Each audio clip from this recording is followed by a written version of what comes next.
اعوذ باللہ من الشیطان الرجیم بسم اللہ الرحمن الرحیم اللہم افتح لی فیہ ابواب فضلک وانزل علی فیہ برکاتک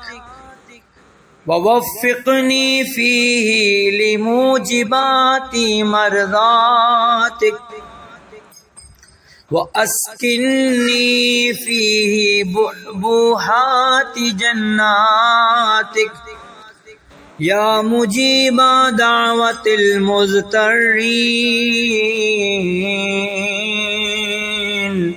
اللہم صلی علی محمد وآل محمد وعجل فرجہم۔ خدایا آج کے دن میرے لیے رحمت کے دروازے کھول دے اور مجھ پر اپنی برکتیں نازل کر دے، مجھے اعمال کی توفیق دے جو تیری خوشنودی کا سبب بنے، اور مجھے اپنی جنت کے بہتر مقامات پر جگہ عنایت فرما۔ اے پریشان حالوں کی دعا قبول کرنے والے،